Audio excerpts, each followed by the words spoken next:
Hello, friends. Everyone dreams of the kind of love for which you can move mountains. Regrettably, many people have been searching for such sentiments for years, without success. Today, we'll tell you the story of a billionaire who taught the parents of a wealthy young lady a valuable lesson.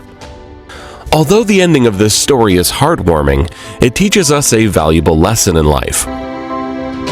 George Sutton was a hardworking cruise engineer who worked long hours. In 1986, he graduated with honors from Columbia University with a bachelor's degree in mechanical engineering technology. While working as the chief engineer on a cruise ship, George devised a way to create an engine sealant that was virtually impenetrable. His products were soon to be distributed all over the United States. Crane companies and other cruise lines rapidly recognized George's expertise and appointed him as their main tech. Also, he began to make a large chunk of money from the sealant patent. It became evident that there was a rising amount of money, significantly more than he had anticipated. His discovery, as it turned out, resulted in immediate improvements in the family's quality of life. George, his wife, and their son afterwards relocated to a nice country property. There, he adopted a gorgeous puppy named Molly, and the four of them lived happily ever after. Despite his wealth, he was just concerned with making his small family happy. On weekends, he went fishing with his son Leroy and spent time with him, teaching him how to be self-sufficient and bonding with him. Despite the fact that he was on his way to becoming a billionaire, he had no idea that his wealth would one day have an impact on his then infant son, Leroy's, love life. Sadly, friends, something dreadful happened to George and his family. His wife fell critically ill and had to be transported to the hospital. Despite all the billions in his account, he could not save his wife. Love and good health are two things in life that money cannot buy. After Claire died, George found out about the first in the most painful way possible, and he'd find out about the second when Leroy began to grow. It wasn't easy being a single father to a growing youngster, so George may have made a few blunders, but he was always there for his son.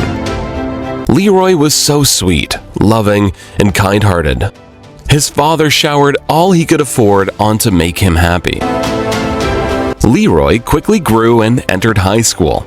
His friends instantly realized that his father was the town's renowned billionaire.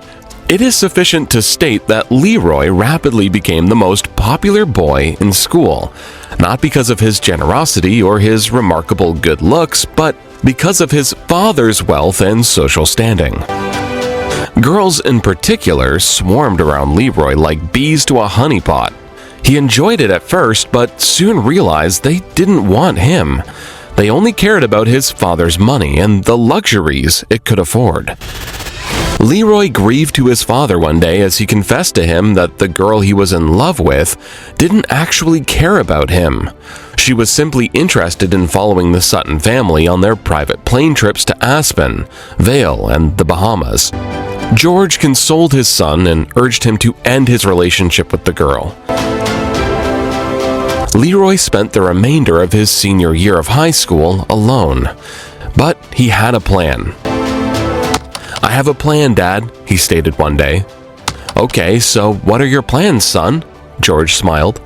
"I'll be attending Yale in the fall, but I want everyone to think I'm poor. People won't be my friends if I'm poor and wear shabby clothes unless they genuinely like me. Girls aren't going to want to date me for our money." "That's very true, son," George said. "I think that's a brilliant plan."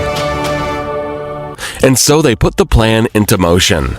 Leroy and George bought all their clothes and equipment secondhand, and Leroy was the scruffiest, poorest-looking student you ever saw. The plan worked too, because Leroy quickly found lots of great, sincere friends, and he even met a girl he truly liked, who liked him back. Leroy was head over heels in love with that girl by his third year at Yale. Allison was her name. She was extremely beautiful, smart, and incredibly humble. And unlike other girls, she seemed unconcerned by Leroy's scruffy appearance or money. She adored him for who he was and didn't chase after every order, which added to her allure. Allison and Leroy were together for 3 years, and her friends were overjoyed for her. She decided it was time to introduce Leroy to her parents after graduation. So for Thanksgiving, Allison baked the finest turkey ever. She invited Leroy, along with her closest friends, to meet her parents. They all had a good time, drinking wine, eating cake and turkey. Leroy was a laid-back, humble, and amusing young man. He cheered everyone on the table. Sadly, friends, the meeting was a flop. Susan and Grayson, Allison's parents, were well-to-do and proud of their social standing. They wanted their lovely daughter to marry a rich guy, not a scruffy young man, no matter how bright, handsome, or funny he might be. They were subtly unpleasant to Leroy. Allison, on the other hand, was completely smitten with Leroy. Nobody, not even her parents, could stand in the way of her marrying him. Allison had, in fact, accepted Leroy's proposal and proudly exhibited the little diamond he'd given her as if it were gold. Allison requested that after Thanksgiving, Leroy and his father join her family for Christmas celebrations. Susan and Grayson were shocked, but they grinned, agreed, and devised their own plan. So George and his son took a bus from their New Hampshire estate to Allison's family beach house to spend Christmas with them. Allison's father picked them up from the bus station, and the adventure began. Grayson sniffed as he glanced up and down at George. George had gone a little overboard with his buying at the Goodwill store. With his white cowboy hat, George didn't just appear poor, he appeared virtually destitute. Grayson drove them to their large mansion, bragging about his wealth, houses, and cars. Allison's parents didn't waste any time in demonstrating to George that they thought their daughter was much out of his son's league. Allison was enraged when she learned about her parents' plan to humiliate George, so she talked to her parents about it. "I'm getting married to Leroy," she declared, "and George is going to be like family to you, so get used to it." "But sweetie," her mother exclaimed, "the man is a beggar. Have you seen the clothes he's wearing? He's a source of humiliation." "Believe me, Mom," Allison exclaimed fiercely, "you are a far worse disgrace than George could ever be." What Allison could not have known was that George was listening, and he smiled. She loved Leroy. He'd found his one-in-a-million girl. When the family gathered around the Christmas tree at midnight to exchange gifts, Susan said with an unpleasant smile, "You mustn't feel bad, George. We know you're struggling." Susan and Grayson handed Leroy a box with a car key inside. "It's an early wedding present," Grayson said. "We thought you needed a better car. Your old clunker is at least 20 years old." Leroy smiled and thanked Susan and Grayson, and they all went outside to admire the car in the garage with a big red bow on it. Grayson gave George a triumphant look and smirked. He knew that George could never top that gesture, could he? George couldn't sleep when he and his son returned home that night. Allison's parents had disappointed and embarrassed him. He was glad, though, that his son had found a girl who actually loved him for who he was and not for his fortune. The young couple began making wedding plans after meeting both of their parents. On their wedding day, Allison looked astonishingly beautiful in her bridal gown. Her bridesmaids encircled and prayed for her before the ceremony. The wedding guests had all been seated. Everyone was expecting the groom's father, but he was not present. Allison began to feel concerned. A private jet approached a few minutes later.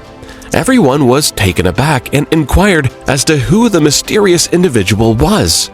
Leroy, on the other hand, cracked a smile. When the plane eventually touched down, a handsome-looking man came out. Allison's parents couldn't believe what they were seeing. The plane was occupied by George, the scruffy-looking beggar who couldn't afford a taxi. He didn't look like the old beggar he was before, but rather like a respectable, well-shaved young man. Susan and Grayson gazed at each other, surprised. Apparently, George was on a business trip in Dubai and could not afford to miss his son's wedding, so he jetted there to celebrate with him. Susan and Grayson looked at each other, their mouths hanging open. But, gasped Grayson. You're poor. The way you were dressed, you rode on the bus. Well, Grayson, George answered softly, I want my son to be liked and accepted for who he is, not for the billions he will inherit from me. George then grabbed an envelope from his pocket. Allison, he said, my son told me you two plan to move to New York, right? So here's my wedding present. Allison opened the envelope and gasped. What? She whispered. Is this for real? Then Allison turned to her parents. George has given us the deed to a brownstone in Tribeca. He's given us a home. Susan and Grayson sobbed violently as they apologized to George for looking down on him. Allison's parents made no further objections to the wedding. In fact, they became Leroy's biggest fans, and they were extremely kind and respectful to him and his father. The newlyweds then relocated to New York and lived happily ever after.